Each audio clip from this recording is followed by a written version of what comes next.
Para sa ating latest video, ating pag-uusapan ng NBA ranking para sa MVP award. The Crunch Time Basketball po, nagbabalik. Paano ang kanilang mga koponan ay nagpapakita at nakakaapekto sa maraming manlalaro sa listahang ito habang tumatama tayo sa pagkakahinto para sa All-Star at naghahanda para sa mahabang laban. Mayroon tayong guidelines para sa MVP award. Kinakailangang maglaro ng 65 games sa NBA para sa mga parangal sa dulo ng panahon. Ang sentro ng Philadelphia 76ers na si Joel Embiid, isang kilalang pangalan sa mga rank ng Sports Illustrated MVP, ay opisyal na hindi na maaaring manalo sa parangal habang siya ay nasa proseso ng pagpagaling mula sa operasyon sa meniscus surgery. Si Embiid ay absent sa 20 sa 54 na laro ng Philly. At kahit na siya ay biglang bumalik pagkatapos ng All-Star at naglaro hanggang dulo, maaari lamang siyang lumabas sa 62 na laro. Sapat na ba yun para sa isang MVP kung maglalaro si Embiid sa ganitong dominanteng antas? Sa palagay ko, hindi pa natin malalaman. Marami pang magagaling na kalaban para sa parangal na ito. Subalit, tara na tingnan natin ang ranking.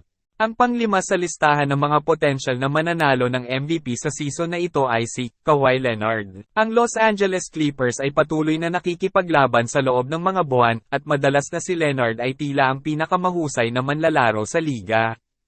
Ang kanyang kahangahangang pagiging epektibo sa depensa at sa opensa ay lubos na bumalik.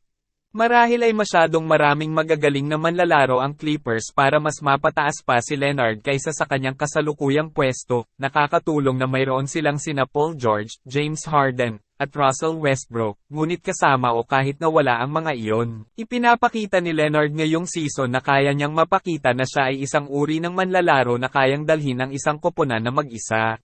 Ang mga dahilan kung bakit si Kawhi Leonard ay biglang umangat sa ranking ngayong linggo, hindi pa siya umabot sa higit pang 5 lugar sa seryeng ito bago itong edisyon, ay may dalawang bahagi. Una, ang Los Angeles Clippers ay naglalaro sa napakataas na antas, nananalo ng 5 sunod na laro at nasa ikatlong pwesto sa buong liga sa net rating para sa taon na may plus 6.8. Pangalawa, si Leonard mismo ay kamangha-manghang nagpakita ng galing kamakailan lamang, may average na 25.9 points, 7.6 rebounds, 5.7 assists at 1.7 steals at may elite shooting split sa kanyang mga nakaraang 10 laro bago siya magpahinga sa linggo sa isang laro ng Clippers. Bagaman si Leonard ay isang free agent ngayong off-season, ang pinakabagong mga ulat ay nagpapahiwatig na ang mga tao sa paligid ng liga ay malawak na umaasang muling mag-sign ang all-star na wingman sa Clippers nang walang masyadong drama, bagaman kinakailangan isipin na ang isa pang pangit na pagkatalo sa playoff sa loob ng ilang buwan ay maaaring magbago ng ilan. Kailangan lang nating maghintay at makita kung ano ba talaga ang mangyayari sa MVP race.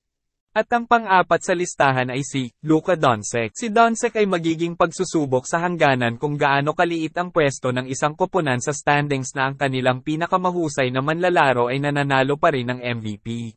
Kung ang season ay magtatapos ngayon, ang Dallas Mavericks ay mapapasama sa play-in, ngunit ito ay tunay na patunay sa husay ni Luka Doncic, na karamihan ay nagdala ng mga panalo sa 32 na panalo ng Mavs kahit na puno ng mga sugat ang kanilang koponan. Gayunpaman, kahit na ito ay isang individual na parangal, sa tingin ko ay masyadong mababa ang antas ng kanyang koponan upang mapatunayan na dapat siyang ilagay sa itaas ng iba pang mga manlalaro sa listahang ito. Ang Dallas Mavericks, mga nanalo sa 6 sa kanilang huling 8 laro, ay nasa ika-9 na pwesto sa net rating ngayong taon may plus 2.2 at nasa ika-7 pwesto sa West Conference na may record na 32 wins at 23 losses. Gayunpaman, ang dalawang pagkatalo na iyon ay nangyari laban sa kanilang in-state rival na San Antonio Spurs, na hindi nakatalo ng kahit sinong team sa maliban sa Mavericks, kaya't medyo nakakadismaya ang kamakailang mga resulta ng Dallas, kahit na may magandang record sila sa nakalipas na ilang linggo.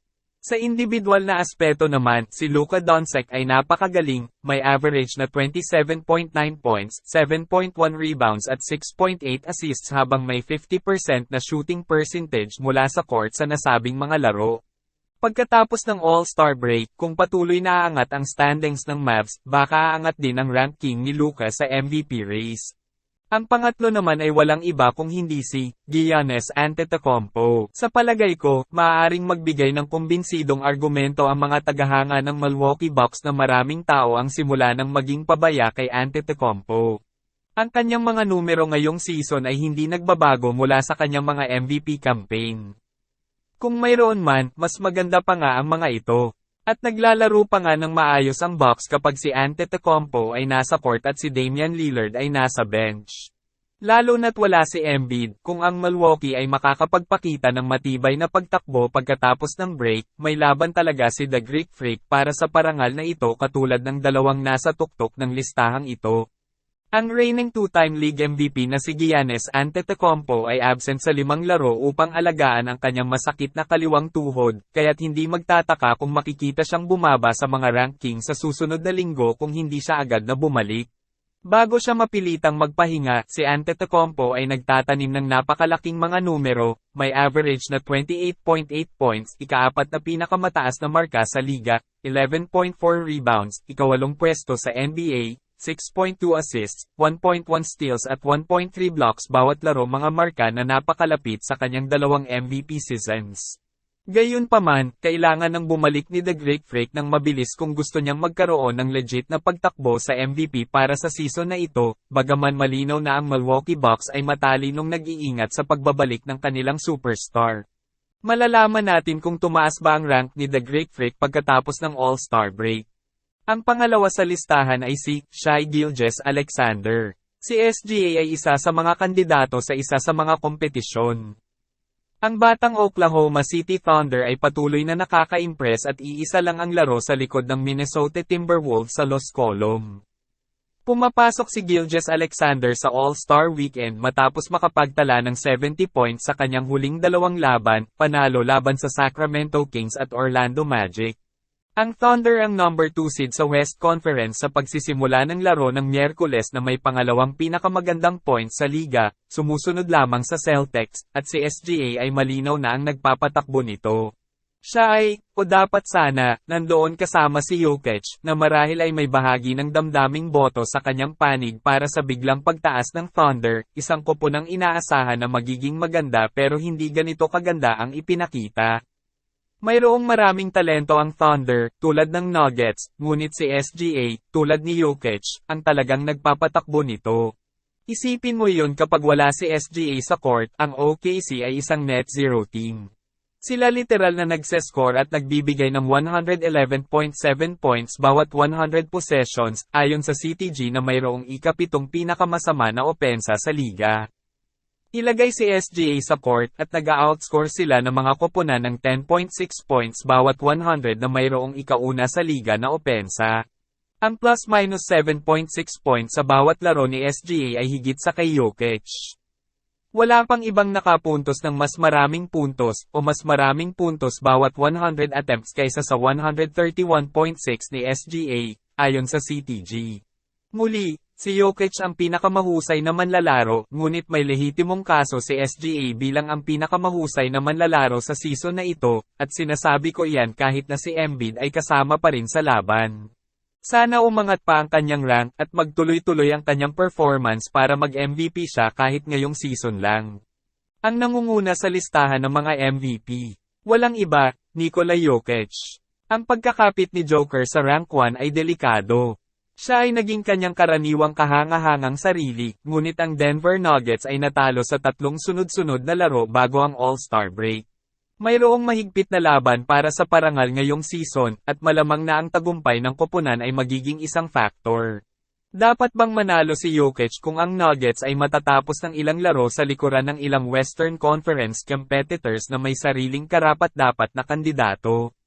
Si Jokic ang malinaw na paboritong manalo sa lahat ng nasa listahan at may magandang dahilan, siya ang pinakamahusay na manlalaro sa mundo sa pinakamagaling na koponan sa Denver Nuggets, na bumabagsak ng 21.3 points bawat 100 possessions kapag umalis si Jokic sa court, ayon sa source.